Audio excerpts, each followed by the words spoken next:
CBN Campinas. Apresentação: Sandra Lambert e Felipe Pereira.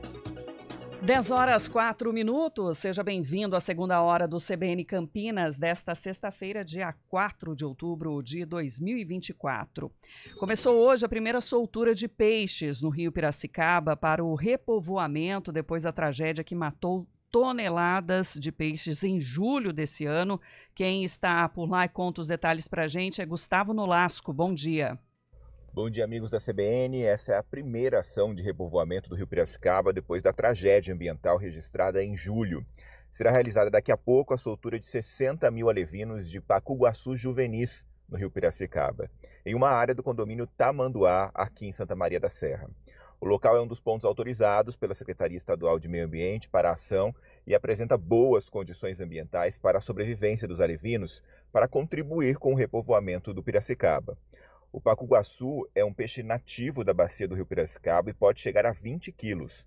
A soltura acontece 3 meses após o desastre ambiental que atingiu o Rio Piracicaba e a região do Tanquã e causou a morte de toneladas de peixes em julho. Foi a maior mortandade de peixes já registrada no Rio Piracicaba, que chegou até a área de proteção ambiental do Tanquã. Matou cerca de 253 mil peixes em um trecho de 70 quilômetros. A princípio, milhares de peixes foram encontrados boiando em um trecho urbano do Rio Piracicaba no dia 7 de julho. A CETESB identificou que a causa da mortandade foi o despejo de poluentes lançados no Ribeirão Tijuco Preto, que é afluente do Piracicaba. Isso foi feito por uma usina de Rio das Pedras. Os resíduos, porém, seguiram o curso do rio e chegaram ao Tanquã, por volta do dia 15, também causando a mortandade no Mini Pantanal. O dano ambiental gerou uma multa de 18 milhões de reais à usina São José, apontada pela Companhia Ambiental do Estado de São Paulo, a CETESB, como a origem da poluição que gerou as mortes dos animais. Segundo especialistas, serão necessários até 9 anos para a recuperação da quantidade de peixes no Rio Piracicaba. A soltura de alevinos hoje é uma ação conjunta entre uma empresa do setor de energia e vários institutos ambientais, além das prefeituras de Piracicaba e Santa Maria da Serra. Gustavo Nolasco, de Santa Maria da Serra, para a CBN. Obrigada, Gustavo, pelas informações. A gente aproveita até esse contexto, de discussões a respeito do meio ambiente para conversar com a secretária estadual de Meio Ambiente, que está aqui no estúdio hoje com a gente, Natália Rezende. Seja bem-vinda. Obrigada, Sandra, Felipe. Para a gente é sempre uma satisfação participar do programa. Muito bom. Normalmente dia. A gente estava virtual, Né? agora Isso. pessoalmente é uma satisfação.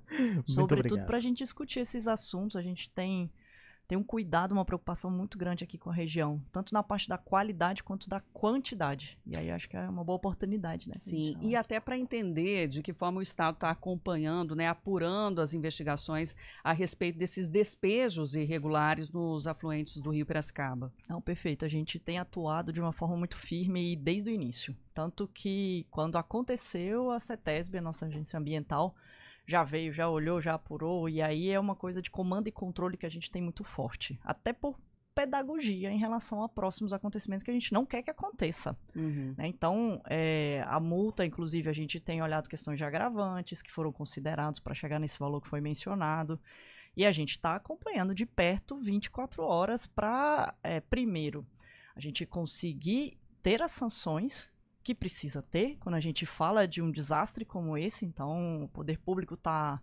muito atento à secretaria, à CETESB, e também olhando para o futuro da recuperação. Então a gente está atuando nas duas frentes, atuando, punindo, porque precisa sim de punição e a gente vai ser muito firme e muito forte nisso, e também na recuperação, como foi falado aqui, porque o que a gente quer é que a gente tenha essa interação com o meio ambiente, que a sociedade cada vez mais respeite e tenha um meio ambiente de qualidade, e olhando também a questão de segurança hídrica, que a gente tem aqui uma preocupação na região. A gente está na região de segunda maior escassez hídrica do estado, e aí a gente está atuando via postos de assoreamento, a barragem que a gente vai começar, as barragens. Até queria saber esse gancho, o aproveitar cronograma, esse gancho. Referente exatamente à retomada dessas obras das barragens de Pedreira e Amparo. Não, perfeito.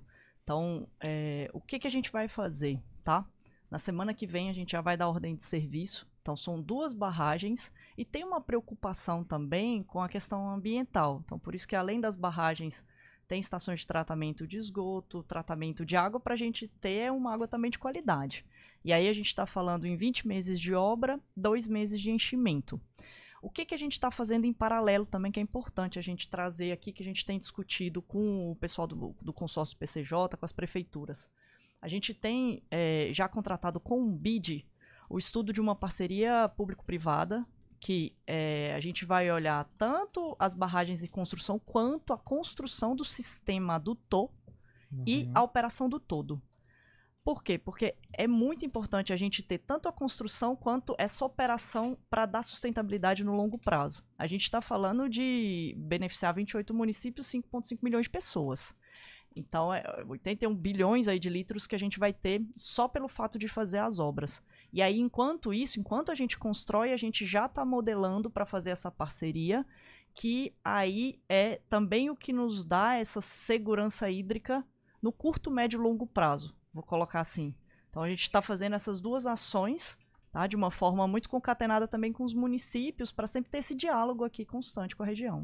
Então, nós devemos ter a assinatura do documento possivelmente dia 11. Isso. Possivelmente. Vai ser. Vai ser. Já está tudo pronto. Já está tudo pronto. O contrato mesmo, a gente já tem todo o procedimento processual. Tá? Uhum. Então já está tudo pronto. A gente vai fazer um evento que é até simbólico também, porque essas obras, vocês falaram, né? Já vem de um tempo. Quando a gente chegou, elas estavam paralisadas, né? Um contrato que teve uma rescisão por falta de cumprimento do contrato, e aí não cumpriu o contrato, tem também que ter as sanções, como a gente estava falando aqui, né? Tem que cumprir contrato. E a gente é muito chato nisso no governo. Então, a gente fez essa rescisão, já vamos começar agora com um cronograma, que é um cronograma que a gente vai ficar em cima para concluir, de fato, as obras, enquanto a gente faz essa modelagem aqui em paralelo, que também vai ser muito importante. Isso a gente vai discutir aqui muito com o consórcio PCJ, vai ser um projeto de referência, não só do estado de São Paulo, mas mundial. Tá? A gente está falando desse prazo para conclusão dessa obra, 2025? São 20 meses de obra, 2 de enchimento, da 2026. Tá. Então, e aí, porque são obras complexas, barragens, estações de tratamento, e aí a gente tem que fazer sempre com responsabilidade ambiental. As próprias adutoras, né? Exato, mas tá bem o cronograma factível, que aí a gente vai ficar muito em cima para de fato concluir, e enquanto a gente faz essa modelagem da parceria para o sistema do TO.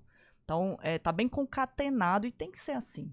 Segurança hídrica a gente tem que enxergar de uma forma estruturada. A gente já fez aqui na região, alguns em andamento ainda, 18 poços, desassoreamento de mais de 240 mil metros cúbicos. Isso ajuda muito, tanto na captação, né, tanto na parte de escassez, quanto na enchente também. Então, a gente está olhando os dois extremos.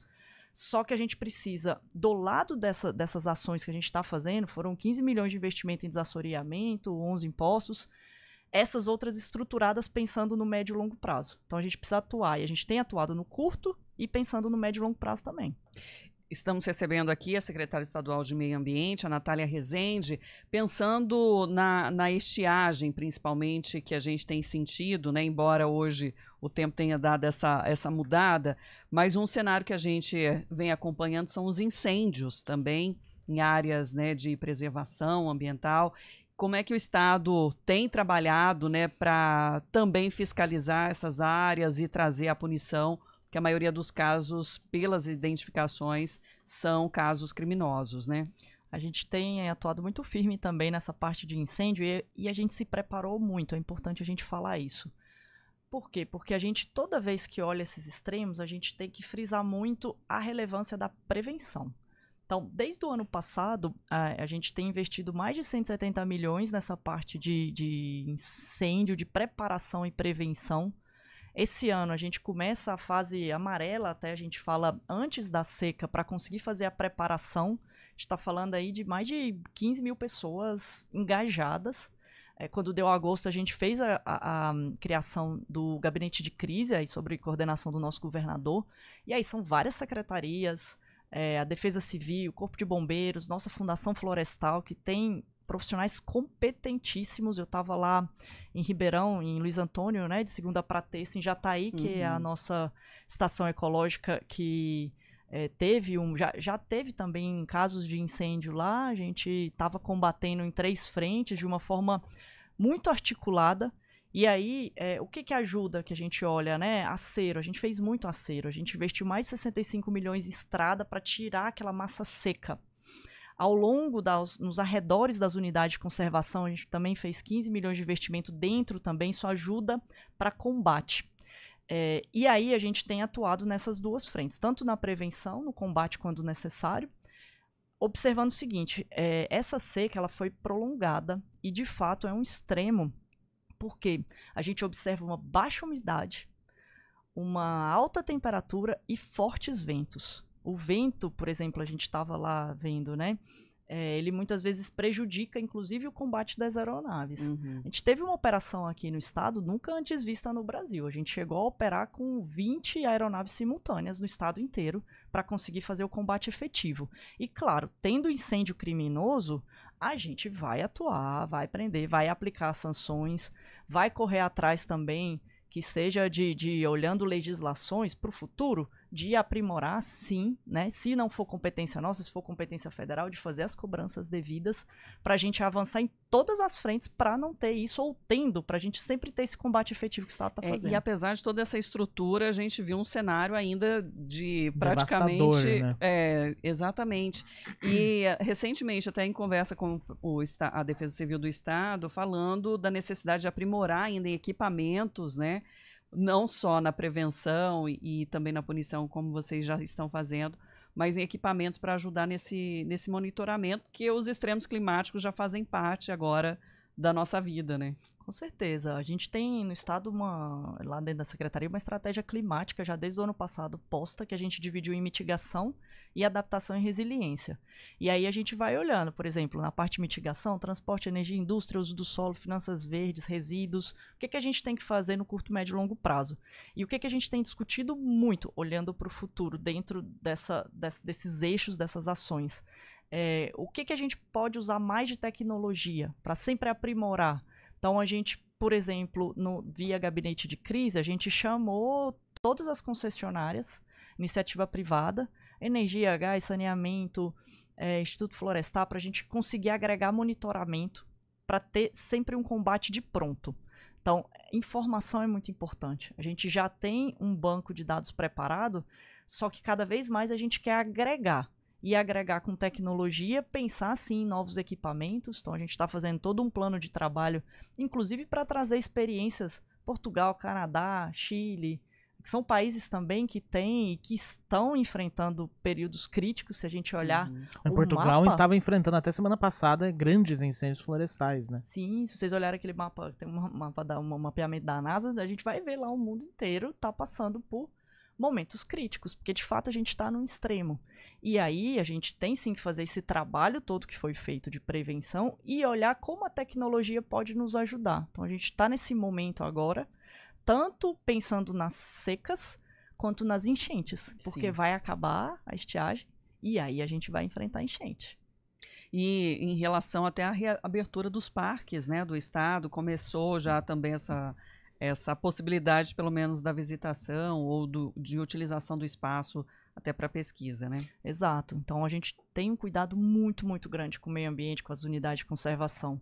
Quando a gente viu a necessidade, a título de prevenção também, a gente fez o fechamento de várias, a gente chegou a 81 unidades de conservação. E aí, o que é importante a gente falar também? A gente tem olhado muito a especificidade de cada região. Então, a gente reabriu 69 aonde dava para reabrir. Aonde não tinha condição, por exemplo, aqui, Estação Ecológica de Jataí, a gente permaneceu fechado. E aí a gente está tendo um cuidado de olhar o que a gente precisa fazer em cada área, né? Na particularidade, seja a parte do ar também, seja com a fauna. Então a gente criou toda uma rede no estado para poder ter atenção com os nossos animais, porque eles sofrem também muito com essa parte de incêndio. E tem todo um cuidado específico que a gente precisa ter. Então, a gente já fez resgate de mais de 90, temos todo um tratamento específico. Estamos agora conseguindo já reabilitar e reinserir os animais, alguns deles, né, já no meio ambiente. E é um trabalho que a gente tem feito de forma conjunta mesmo, a secretaria, os órgãos envolvidos, Fundação Florestal, prefeituras também, e tem que ser assim. Tem que ser todo mundo de mão dada nessas horas de extremos climáticos, de preparação para a segurança hídrica, como eu coloquei aqui, e a gente tem tido muita essa articulação aqui no estado. Natália, queria aproveitar também para você falar um pouquinho do estudo que vocês detectaram para a cadeia do biometano no estado de São Paulo, com potencial aqui para o estado. Isso engloba a nossa região? Explica melhor para a gente. Com certeza. E é bem interessante esse assunto, porque dentro da estratégia climática que eu comentei, a gente tem a parte de energia.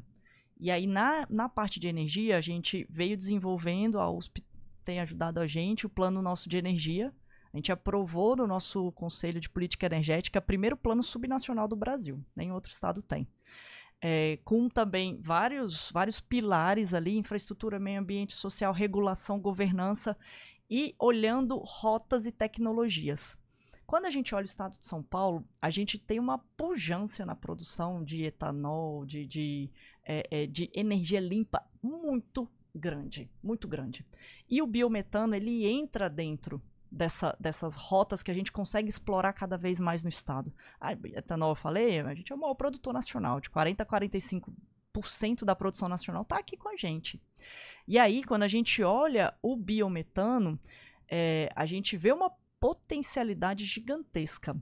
A gente fez um estudo com a Fiesp, e aí Fiesp, Secretaria de Agricultura, Secretaria de Desenvolvimento Econômico, Secretaria de Meio Ambiente, para a gente conseguir ver as fontes, ver demandas, ver gargalos. Então, por exemplo, o setor sucroenergético tem uma potencialidade do biometano gigantesca. Resíduos tem muito. Então, o que a gente está fazendo em relação a resíduos também? A gente tem um programa Integra Resíduos, que é para a gente regionalizar, agregar os municípios olhando destinação. Por quê? Porque quando eu tenho escala, eu consigo gerar via biomassa, nossa biomassa é muito rica, biometano, biogás para a própria planta, que eu consigo dar energia para a própria planta, né, ser autossustentável, e também gerar biometano, eventualmente colocar no grid, gerar crédito de carbono e fazer uma economia de fato circular. Só para vocês terem ideia, em relação a resíduos, a gente tem aqui no estado uma produção de 40 a 44 mil toneladas dia de resíduos. Só que em mais de 500 municípios eu tenho uma produção de menos de 50. Ou seja, eu tenho poucos municípios que produzem muito e vários que produzem um pouco. A gente tá falando de resíduo aí, bagaço de cana, bagaço vegetal, etc. E resíduos também, de forma geral. Lixo. Lixo, entre a gente não... Porque é isso, a gente tem que valorizar o resíduo. Então, como é que eu tenho que olhar o aterro? Eu tenho que jogar o rejeito, que a gente fala. E daí, isso me dá uma potencialidade também para o biometano. Então, o que esse estudo mostra? E, claro, aqui a nossa região também é muito rica para a gente conseguir fazer essa exploração desse potencial. A gente está olhando as demandas, as fontes, as ofertas, os gargalos, aonde que a regulação pode ajudar isso. E isso está tudo dentro desse arcabouço que eu comentei aqui do Plano de Energia Horizonte até 2050. E aí a gente tem, dentro desse estudo, uma possibilidade da gente ficar mais independente do sistema interligado e mais limpo. E aí eu tenho um ganha-ganha aqui, né? Uma descarbonização, uma energia mais limpa, com mais independência também do estado de São Paulo. E com mais incentivo para os produtores, para quem tem essa matéria-prima? Com certeza, que aí por isso que a gente sempre traz as outras secretarias para ver. A gente fez o Rota Paulista Verde ano passado lá na Invest, né? Porque a gente tem mapeado investidores e visto o que a gente pode fazer de incentivos, como é que a gente pode diminuir a carga regulatória, a questão de custo de transação que a gente fala, de desburocratização, dar a segurança jurídica via licenciamento. Então, a CETESB já produziu normas para o biometano especificamente para padronizar. Isso é super importante quando a gente fala de atrair bons investidores, porque eu preciso ter uma estabilidade regulatória, eu preciso saber o que vai ser ou não exigido de mim. E aí, a gente tem produzido também essas normas para criar um ambiente estável. E a gente tem visto muito, nosso programa de parceria de investimento está chegando a 317 bilhões contratados já no estado, desde o início do ano passado. E isso em várias áreas. Por quê? Porque a gente tem tido essa preocupação de criar esse ambiente estável com segurança jurídica. Que bom. Natália Rezende, a secretária estadual de Meio Ambiente, está aqui hoje no estúdio da CBN, a quem eu agradeço por essa conversa. Eu que agradeço demais e estamos sempre à disposição, seja virtualmente ou aqui, quando vocês me chamarem também, vou aparecer sempre. Sempre bem-vinda. Obrigada. Obrigado. 10h24. CBN Campinas. A gente faz escolhas todo